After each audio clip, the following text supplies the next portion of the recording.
Hello students, मैं doctor Sanju Sinha, assistant professor department of zoology, government VYT PG autonomous college Durg से बोल रही हूँ। बायोस्टैटिस्टिक्स के पिछले 2 लेक्चर में मैंने आपको बताया कि डेटा कैसे कलेक्ट किए जाते हैं, फिर उन्हें कैसे क्लासिफाई करते हैं और फिर हमने उन क्लासिफाइड वैल्यूज को टेबल में फिट कर देते हैं। अब इन टेबुलेटेड डेटा को हम डायग्राम या ग्राफ के द्वारा रिप्रेजेंट करते हैं और किसी रिजल्ट पर पहुंच सकते हैं। तो आज हम डेटा के डायग्रामेटिक प्रेजेंटेशन को समझेंगे। यह एमएससी थर्ड सेमेस्टर के पेपर 2 यूनिट 1 का पार्ट है। आज का हमारा टॉपिक है diagrammatic presentation of data.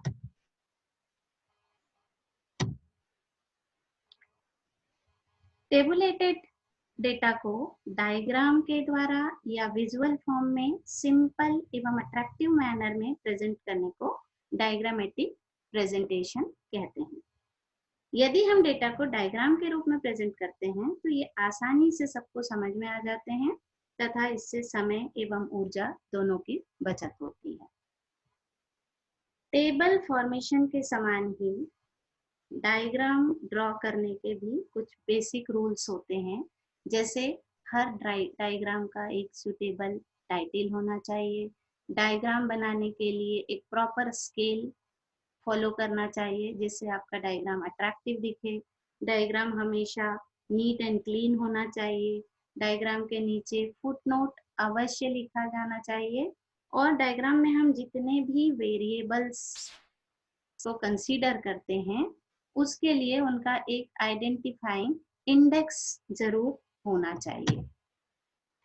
Now जो डायग्रामेटिक प्रेजेंटेशन है उसके बहुत सारे एडवांटेजेस होते हैं, जैसे जिस भी डेटा को हम डायग्राम के फॉर्म में प्रेजेंट करते हैं वो बहुत ही अट्रैक्टिव और इम्प्रेसिव होते हैं, समझने में आसानी होती है और इनमें 2 वेरिएबल के बीच के अंतर को आसानी से कंपेयर किया जा सकता है। ये हमारे समय और ऊर्जा की बचत करते हैं, हमारे दिमाग पर एक अच्छा विजुअल इम्पैक्ट डालते हैं और डेटा का बहुत ही क्लियर पिक्चर हमें दिखाते हैं और इनकी यूनिवर्सल यूटिलिटी होती है। इन जो डायग्रामेटिक प्रेजेंटेशन है इसको आजकल हर जगह यूज किया जाता है।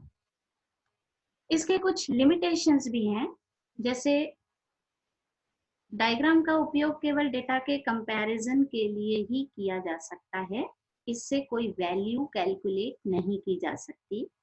इसमें डेटा के एक लिमिटेड सेट को ही प्रेजेंट किया जा सकता है, बहुत ह्यूज अमाउंट ऑफ डेटा को हम डायरेक्टली डायग्राम में प्रेजेंट नहीं कर सकते। डायग्राम के द्वारा जब डेटा को प्रेजेंट किया जाता है तो उसमें 100% एक्यूरेसी नहीं होती और डायग्राम को देखकर हम किसी आइटम के संबंध में कोई डिटेल इंफॉर्मेशन प्राप्त नहीं कर सकते और इन डायग्राम्स का आसानी से मिसयूज किया जा सकता है। तो इन सब चीजों के साथ हम देखते हैं कि डायग्राम्स कितने प्रकार के होते हैं। डायग्राम्स मेनली 4 प्रकार के होते हैं: 1 dimensional diagram, 2 dimensional diagram, 3 dimensional diagram, pictogram and cartogram. Now 1 dimensional diagram, इसमें वैल्यू को प्रेजेंट करने के लिए केवल एक ही डायमेंशन हाइट का इस्तेमाल किया जाता है, हाइट या लेंथ का को कंसीडर किया जाता है। इसके अंतर्गत लाइन डायग्राम और बार डायग्राम आते हैं। बार डायग्राम फिर कई प्रकार के होते हैं, जैसे सिंपल बार डायग्राम, मल्टीपल बार डायग्राम, सब डिवाइडेड बार डायग्राम या परसेंटेज बार डायग्राम। तो हम इनको भी डिटेल में पढ़ेंगे। पहला है लाइन डायग्राम। यह डायग्रामेटिक प्रेजेंटेशन का सबसे सिंपलेस्ट मेथड होता है जिसमें डेटा को स्ट्रेट लाइन के रूप में प्रेजेंट करते हैं। लाइंस वर्टिकल या हॉरिजॉन्टल हो सकती हैं। इसे ऐसे केसेस में यूज किया जाता है जहां डेटा अधिक हो और उनके बीच के डिफरेंस बहुत कम हो। इसे आसानी से कंपेयर किया जा सकता है, किंतु इसका विजुअल इफेक्ट थोड़ा कम होता है। जैसे कि हम इस डायग्राम में देख सकते हैं कि यहाँ पर हमने एक एक वेरिएबल्स के बहुत सारे डेटा को रखा है। इनके बीच का अंतर बहुत कम है, लेकिन ये बहुत ही खूबसूरत दिखाई नहीं दे रहे हैं और हम इनको एक्स एक्सिस और वाई एक्सिस किसी पेपर पर बनाकर प्रेजेंट कर सकते हैं। नाउ बार डायग्राम क्या होते हैं? जो बार डायग्राम है ये मोस्ट कॉमनली यूज्ड मेथड है डेटा के प्रेजेंटेशन के लिए। सबसे अधिक बार डायग्राम का यूज किया जाता है। इसमें समान चौड़ाई के जो बार्स हैं एक कॉमन बेस लाइन पर बनाए जाते हैं और ये जो बार्स हैं ये इक्वल इंटरवल पर स्थित होते हैं। इनके द्वारा वेरिएबल्स के बीच कंपैरिजन किया जा सकता है। बार्स जैसा मैंने पहले बताया आपको कई प्रकार के होते हैं। जैसे आप इसमें देख रहे हैं इस डायग्राम में कि डिफरेंट बार्स बने हैं जिनकी हाइट अलग अलग है और ये हाइट इनकी फ्रीक्वेंसी को दर्शाते हैं। सारे बार जो हैं वो समान चौड़ाई के हैं, इसलिए इसमें विड्थ नहीं लिया जाता। ये वन डायमेंशनल बार्स हैं, तो इसमें केवल इनकी हाइट को कंसीडर किया जाता है। तो बार्स के डिफरेंट टाइप्स में पहला प्रकार है सिंपल बार डायग्राम। ये यहाँ पर आप देख सकते हैं सिंपल बार डायग्राम। इसका उपयोग जनरली दो या दो से अधिक आइटम्स के बीच कंपैरिजन करने के लिए अथवा सिंगल वेरिएबल की वैल्यू शो करने के लिए किया जाता है। बार का उपयोग जनरली क्वालिटेटिव डेटा के लिए एवं डिस्क्रीट डेटा के लिए किया जाता है। ये डिस्क्रीट डेटा है जो एक राउंडेड नंबर में है, कंटिन्यूअस डेटा नहीं है, इसके लिए बार का उपयोग किया जाता है। जैसे हम यहाँ पर देख रहे हैं कि हमारे पास एक वेरिएबल है, हमने वेरिएबल में मंथ को लिया है और फ्रीक्वेंसी में हमने डेज ऑफ स्नो को लिया है। तो हर मंथ का स्नोफॉल कितने कितने दिनों में हुआ है ये हम यहाँ पर देख सकते हैं। इसका दूसरा प्रकार है मल्टीपल बार डायग्राम। मल्टीपल बार डायग्राम में दो या दो से अधिक वेरिएबल के बीच कंपैरिजन के लिए इस प्रकार कंपैरिजन के लिए इस बार का उपयोग किया जाता है। इसे कंपाउंडेड बार डायग्राम भी कहते हैं। इसमें एक ही बेस लाइन पर एक साथ दो या दो से अधिक वेरिएबल्स को लेकर हम एक साथ कंपेयर कर सकते हैं। जैसे इस उदाहरण में हम देख सकते हैं कि हमने जो एक्स एक्सिस पे है उसमें हमने डिफरेंट स्टेट्स रखे हैं और हॉस्टल ए और हॉस्टल बी में भी वो hostel boys hostel and girls hostel हो सकते हैं। तो एक शहर में बॉयज हॉस्टल में स्टूडेंट्स का नंबर कितना है, गर्ल्स हॉस्टल में स्टूडेंट का नंबर कितना है, दूसरे शहर में बॉयज हॉस्टल में स्टूडेंट का नंबर कितना है, गर्ल्स हॉस्टल में स्टूडेंट का नंबर कितना है। तो इससे हम एक साथ कई चीजें कंपेयर कर सकते हैं कि केवल बॉयज किस शहर में ज्यादा हैं या केवल गर्ल्स किस शहर में ज्यादा हैं, टोटल नंबर स्टूडेंट का किस शहर में ज्यादा है। तो इस प्रकार हम इस मल्टीपल बार डायग्राम से एक साथ कई पैरामीटर्स को कंपेयर कर सकते हैं। नाउ अगला होता है सब डिवाइडेड बार डायग्राम। इसे कंपोनेंट बार डायग्राम भी कहा जाता है। इसमें जो बार की टोटल हाइट है या इसे इसका मैग्नीट्यूड भी कहा जाता है, ये जो टोटल मैग्नीट्यूड है उसको डेटा के वैल्यू के अकॉर्डिंगली हम डिफरेंट पार्ट्स में डिवाइड कर देते हैं। जैसे कि यहाँ पर हम देख रहे हैं कि हमने अलग अलग वर्षों में डिफरेंट फैकल्टीज में नंबर ऑफ स्टूडेंट कितने हैं। तो हमने एक साल का निकाला तो एक साल में हमारे पास 4 फैकल्टी है, zoology, botany, chemistry and physics. तो हमने एक ही बार में इन चारों फैकल्टी में स्टूडेंट्स के नंबर को प्लॉट कर दिया और उनका रेशियो निकालकर हमने अपने बार में उनका एग्जैक्ट नंबर लिख दिया। जैसे कि यहाँ पर जो बार की हाइट है, फ्रीक्वेंसी है, नंबर ऑफ स्टूडेंट्स, ये लगभग 130 है। 130 2001 में एक टोटल स्टूडेंट्स का नंबर 130 था। उसमें फिजिक्स के 45 स्टूडेंट्स थे, केमिस्ट्री के 35 स्टूडेंट्स थे, बॉटनी के 25 स्टूडेंट्स हैं, जूलॉजी फैकल्टी में 24 स्टूडेंट्स थे। ये जो हमने कलर से अलग अलग फैकल्टी को डिनोट किया है, इसको हम बगल बाजू में उस कलर के साथ इंडेक्स बनाकर लिख देते हैं, जिससे हमको अपने डायग्राम में इनको पहचानने में आसानी हो। तो इस प्रकार हम सब डिवाइडेड बार डायग्राम में देख सकते हैं कि एक बार में एक ही वैल्यू को के डिफरेंट पार्ट्स को हम उसके पूरे मैग्नीट्यूड को डिवाइड करके शो कर सकते हैं। दूसरा है परसेंट बार डायग्राम। ये सब डिवाइडेड बार डायग्राम का ही दूसरा रूप है। जैसे इसमें क्या करते हैं कि बार को हम सब डिवाइडेड बार डायग्राम के अनुसार ही डिफरेंट पार्ट्स में डिवाइड करते हैं, लेकिन इसमें हम जो डिवीजन है बार्स का वो एक्चुअल वैल्यू के रेशियो में ना होकर उनके परसेंट के रेशियो में होता है, और जिस यहाँ पर हम परसेंट को लिखते हैं, इसलिए इसे परसेंट सब डिवाइडेड बार चार्ट भी कहा जाता है। इस बार चार्ट का उपयोग तब करते हैं जब अगर हमारे एक्चुअल वैल्यू की साइज बहुत बड़ी हो, तो छोटे छोटे पार्ट्स में उतनी बड़ी साइज को हमको दिखाने में अगर दिक्कत हो रही हो, या हमारे शीट पर उतना बड़ा ग्राफ उतना बड़ा डायग्राम बनाने में हमें दिक्कत हो रही हो, तब हम उसको परसेंट में कन्वर्ट कर लेते हैं और परसेंट डिवाइडेड बार चार्ट बनाया जाता है। नेक्स्ट है डेविएशन बार डायग्राम। इस प्रकार के बार डायग्राम में y एक्सिस पर नेगेटिव और पॉजिटिव दोनों वैल्यूज को रखा जाता है। ये ग्राफ का x एक्सिस है और इधर y एक्सिस होता है।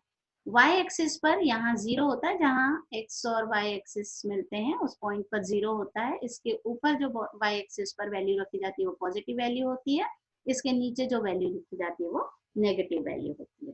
तो डेविएशन बार का उपयोग जनरली बड़ी बड़ी कंपनियों के एक्सपोर्ट इंपोर्ट या प्रॉफिट लॉस को रिप्रेजेंट करने के लिए किया जाता है। इसमें डेटा को y एक्सिस के पॉजिटिव एवं नेगेटिव दोनों साइड पर एक साथ रखकर रिलेटेड वेरिएबल्स के नेट डेविएशन को शो किया जाता है। जैसे हम इस ग्राफ में देख सकते हैं कि ये कोई कंपनी है जिसका अलग अलग वर्षों में सेल और नेट प्रॉफिट हमने दिखाया है। तो सपोज ये 1985-86 के बीच में इसका जो सेल था वो 10% था, प्रॉफिट नेट प्रॉफिट जो था वो 50% था। 86-87 में इसका सेल 14% था, लेकिन जो इसका प्रॉफिट है वो -25, मतलब ये डिफिट में चला गया, इसे नुकसान हो गया। वैसे ही 1970 87-88 में भी इसे प्रॉफिट नहीं हुआ। तो इस प्रकार हम एक ही ग्राफ में डेविएशन को देख सकते हैं। उसका अगला प्रकार है ब्रोकन बार डायग्राम। ब्रोकन बार डायग्राम में ये इस प्रकार का डायग्राम तब बनाया जाता है जब हमारे पास कोई क्लास ग्रुप में कोई एकाध वैल्यू बहुत अधिक बड़ी या बहुत अधिक छोटी होती है, तब हम ब्रोकन बार डायग्राम बनाते हैं। सपोज हमारे पास ये एक क्लास वैल्यू है, इसमें मैक्सिमम वैल्यूज जो हैं लगभग 40 या 50 की रेंज में आ रहे हैं इनकी फ्रीक्वेंसी, लेकिन कुछ डेटा है, एक या दो डेटा जो इससे बहुत हाई रेंज में चले जा रहे हैं, जिनको अगर हम इनको अपने पेपर पर प्रेजेंट करना चाहेंगे तो हमारे बाकी के वैल्यूज जो हमारे स्केल है वो बहुत छोटी हो जाएगी, हमारे बाकी के वैल्यूज दिखाई नहीं देंगे। तो हम मैक्सिमम वैल्यू को शो करते हैं, और जो एक्स्ट्रा ऑर्डिनरी वैल्यू होती है, जो हाईएस्ट वैल्यू होती है, उसको हम अपने एवरेज वैल्यू तक ले जाकर वहां पर एक कट लगा देते हैं, और इसके ऊपर इन बार्स के ऊपर इसकी एक्चुअल फ्रीक्वेंसी को लिख दिया जाता है कि इसकी वैल्यू कितनी है, और हमारे जो एवरेज बार की हाइट में इसको कट कर दिया जाता है। इसे ब्रोकन बार डायग्राम कहते हैं। नाउ ये वन डायमेंशनल बार डायग्राम थे जिसमें हम केवल इसकी हाइट को कंसीडर कर रहे थे। अब हम आते हैं टू डायमेंशनल डायग्राम पर। टू डायमेंशनल डायग्राम में बार के लेंथ और विड्थ यानी लंबाई और चौड़ाई दोनों को और उसके कंप्लीट एरिया को हम कंसीडर करते हैं। इसे इस प्रकार के जो बार्स होते हैं इसे एरिया या सरफेस डायग्राम भी कहा जाता है। ये तीन प्रकार के होते हैं, rectangle bar diagram, square bar diagram and pi diagram. Rectangle diagram में जैसा नाम से पता चलता है कि हम एक रेक्टेंगल के द्वारा डेटा की फ्रीक्वेंसी को रिप्रेजेंट करते हैं। अब ये चूंकि 2 डायमेंशनल बार है, तो 2 डायमेंशनल बार में हमें इसकी हाइट और इसकी चौड़ाई दोनों में इसकी फ्रीक्वेंसी को एडजस्ट करना होता है, और दोनों के द्वारा हम इस बार के कंप्लीट एरिया को वैल्यूज के लिए कंसीडर करते हैं। रेक्टेंगल का यूज 2 या 2 से अधिक वैल्यूज के रिलेटिव मैग्नीट्यूड को रिप्रेजेंट करने के लिए किया जाता है। सपोज 2 वैल्यूज है हमारे पास, एक फैमिली ए है जिसकी जो मंथली इनकम है 5000 है, दूसरी फैमिली है बी जिसकी मंथली इनकम 8000 है। हमको इन दोनों परिवारों का एक तो मंथली इनकम देखना है, दूसरा ये अपने मंथली इनकम के कितने प्रतिशत या कितने इनमें से कितने रुपए का उपयोग किन किन चीजों के लिए करते हैं। तो इन्होंने वैल्यू दिया हमको कि फूड के लिए, क्लोथिंग के लिए, हाउस रेंट के लिए, fuel and lighting and miscellaneous. तो यहाँ पर मैंने इसका टेबल नहीं लगाया है। सपोज फैमिली ए है जो 5000 में से का 40% जो एक्सपेंडिचर है वो फूड पे खर्च करती है। उसका 20% एक्सपेंडिचर क्लोथिंग पे खर्च होता है, 20% एक्सपेंडिचर हाउस रेंट पे जाता है, 10% एक्सपेंडिचर फ्यूल एंड लाइटिंग में जाती है, और बाकी के 20% जो एक्सपेंडिचर है वो मिसलेनियस में जाता है। अब हमने क्या किया, 40% ले लिया हमने, 0 से लेकर ये हमने जो बार बनाया, देखिए बार की चौड़ाई 5000 है तो ये बार थोड़ा कम चौड़ा है, 8000 इनकम है तो ये बार थोड़ा ज्यादा चौड़ा है। अब इसने 40% लिया फूड के लिए, तो हमने 0 से 40% का एक सेगमेंट बना दिया। नेक्स्ट 20% मतलब 60% का सेगमेंट बना दिया। नेक्स्ट 20% तो 80% का सेगमेंट बन गया। नेक्स्ट 10% या 5% है, सपोज ये डेटा मेरे पास अभी नहीं है यहाँ पर, तो इस डेटा के अकॉर्डिंगली हमने इस बार के डिफरेंट पार्ट कर दिए। अब यहाँ पर इस बार की हाइट और इस बार की विड्थ, ये दोनों मिलकर जो फ्रीक्वेंसी है, वैल्यूज की फ्रीक्वेंसी, उसको शो करते हैं। इसी प्रकार हमने दूसरी फैमिली के एक्सपेंडिचर को डिफरेंट पार्ट में शो किया। अगला प्रकार है स्क्वायर डायग्राम। जब आइटम्स के वैल्यूज में बहुत अधिक अंतर होता है, जैसे हमने रेक्टेंगल में देखा 5000 और 8000 का वैल्यू है अगर टोटल इनकम, तो इसमें उसमें ज्यादा डिफरेंस नहीं था, 3000 का डिफरेंस था, उस वैल्यू को हम प्लॉट कर सकते हैं। लेकिन अगर एक फैमिली की इनकम 5000 हो और दूसरी फैमिली की जो मंथली इनकम है वो 2 लाख हो, तो ऐसे डेटा को हम रेक्टेंगल के द्वारा शो नहीं कर पाएंगे। ऐसे केसेस में जब वैल्यूज में बहुत अधिक अंतर होता है तो स्क्वायर डायग्राम का यूज किया जाता है। स्क्वायर डायग्राम बनाने के लिए पहले स्क्वायर रूट ज्ञात करते हैं, फिर उस जो स्क्वायर रूट की वैल्यू आती है उसको सुटेबल स्केल के अनुसार एक स्क्वायर ड्रॉ करते हैं, और स्क्वायर का एरिया, जो कंप्लीट एरिया होता है स्क्वायर का, उसके मैग्नीट्यूड के प्रोपोर्शनल होता है। जो भी डेटा है उसका मैग्नीट्यूड जो है वो स्क्वायर का कंप्लीट एरिया होता है। जैसे हम इस एग्जांपल में देख सकते हैं कि यहाँ पर हमको 5 अलग अलग कंट्रीज दी हुई हैं, जिसमें जो ईल्ड है, राइस ईल्ड केजी पर एकड़, अब यूएसए है 6400 केजी पर एकड़ राइस का प्रोडक्शन होता है, ऑस्ट्रेलिया में 1600 है, यूके में 2500 है। तो इन वैल्यूज में डिफरेंस बहुत ज्यादा है, तो हम क्या करते हैं, इन वैल्यूज को टेबल में पहले फिट करते हैं, फिर इनका स्क्वायर रूट ज्ञात करते हैं। तो 6400 का स्क्वायर रूट 80, 1600 का 40, 25 का 50, इस प्रकार हमने स्क्वायर रूट ज्ञात कर लिया। अब हम इन वैल्यूज को देख सकते हैं, इनके बीच का डिफरेंस कम है, लेकिन फिर भी हम इतने बड़े स्क्वायर, इसमें हमने क्या लिया, इसको हम क्यूबिक स्क्वायर क्यूब में चेंज करते हैं। तो जैसे हमने मान लीजिए कि 20 वैल्यू जो है 20 के लिए हमने 1 सेंटीमीटर का स्केल रखा, तो हमारे 80 के लिए 4 सेंटीमीटर। इस 4 सेंटीमीटर की लंबाई, चौड़ाई और मोटाई का हम एक स्क्वायर बनाते हैं और इस पूरे कंप्लीट एरिया को हम डिनोट करते हैं कि ये इसका प्रोडक्शन शो करता है। तो 80 के लिए वैल्यू अगर 4 आती है, 40 के लिए 2 आएगी, तो 50 के लिए 2.5 आएगी, क्योंकि 20 digit is equal to 1 centimetre, 60 के लिए 3 आएगी, 70 के लिए 3.5 आएगी।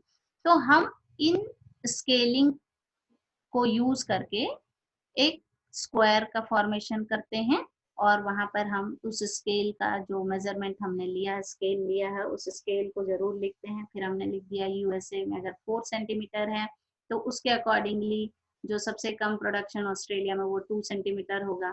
तो इस प्रकार इसे स्क्वायर डायग्राम के सहायता से दर्शा सकते हैं। अगला जो डायग्राम होता है वो है पाई डायग्राम। पाई डायग्राम या पाई चार्ट, ये जो है सर्कुलर स्टैटिस्टिकल डायग्राम होता है जिसे न्यूमेरिकल प्रोपोर्शन के अनुसार स्लाइस में बांटा जाता है। ये देख रहे हैं, ये जो एक सर्कल है उसे हमने स्लाइस में बांटकर डिफरेंट कलर से डिनोट किया और ये जो कलर है इसकी इंडेक्सिंग है, ये बाजू में की गई है। इसे सब डिवाइडेड सर्कुलर डायग्राम भी कहते हैं। पाई डायग्राम बनाने के लिए फॉर्मूला होता है, जैसे एक सर्कल का जो टोटल एंगल होता है 360 डिग्री, तो 360 डिग्री सपोज हमारी वैल्यू जो कुछ भी है उसको हम 360 डिग्री से कितने में बांटेंगे उसका फॉर्मूला होता है। या तो हमने एक्चुअल नंबर लिया है तो टोटल आइटम का जो भी आइटम है उसकी value divided by total item की वैल्यू इनटू 100। तो इस फॉर्मूले से हम एक्चुअल वैल्यू निकालकर उसके अकॉर्डिंगली, उस वैल्यू के अकॉर्डिंगली इन स्लाइस का प्रोपोर्शन होता है और प्रत्येक स्लाइस का आकार निर्धारित होता है। पाई चार्ट का उपयोग जनरली बिजनेस क्लास एवं मास मीडिया में किया जाता है, जैसे मास मीडिया में किया जाता है। उसके बाद आता है 3 डायमेंशनल डायग्राम। 3 डायमेंशनल डायग्राम में 1 डायमेंशन में हमने देखा केवल इसकी बार की हाइट का उपयोग करते हैं। 2 डायमेंशन में हमने देखा कि बार की हाइट के साथ साथ इसकी विड्थ का उपयोग करते हैं। 3 डायमेंशनल डायग्राम में हम इसकी हाइट, विड्थ और थिकनेस तीनों डायमेंशन को कंसीडर करते हैं। इसे क्यूबिक डायग्राम भी कहा जाता है। इसे सिलेंडर, ब्लॉक्स या स्फीयर्स आदि के रूप में ड्रॉ किया जा सकता है, जैसे कि हम इस पिक्चर में देख सकते हैं। Now pictorial diagram. Pictorial diagram में डेटा को एप्रोप्रिएट पिक्चर के माध्यम से रिप्रेजेंट किया जाता है। इसे पिक्टोग्राफ भी कहते हैं। यह डायग्रामेटिक प्रेजेंटेशन का सबसे अट्रैक्टिव फॉर्म होता है और एक बार अगर किसी ने पिक्टोरियल डायग्राम देख लिया, उससे समझ में आ गया, तो ये उसके दिमाग पर एक अमिट छाप छोड़ता है, उसको कभी भूल नहीं सकता। तो ये बहुत ज्यादा इफेक्टिव डायग्राम होते हैं। इसमें जो क्लास है, जो भी क्लास हम लेते हैं उसको पिक्चर के माध्यम से शो करते हैं। जैसे हम इस एग्जाम्पल में देख सकते हैं कि यहाँ पर बहुत सारे प्रकार के फ्रूट्स हैं और कितने बच्चे कौन से फ्रूट को ज्यादा लाइक करते हैं। तो हमने क्या किया, क्लास को, बच्चों को एक स्माइलिंग फेस से डिनोट किया और कितने बच्चे एप्पल को लाइक करते हैं उतने फेस बना दिए, कितने बच्चे बनाना लाइक करते हैं उतने फेस बना दिए। तो इस प्रकार का जो पिक्टोग्राम है उसको अगर कोई लेमैन भी एक बार में देखे तो समझ जाएगा कि कौन सा फ्रूट बच्चों को सबसे ज्यादा पसंद है। अगला प्रकार है कार्टोग्राम या मैप डायग्राम। इसे स्टैटिस्टिकल मैप भी कहा जाता है।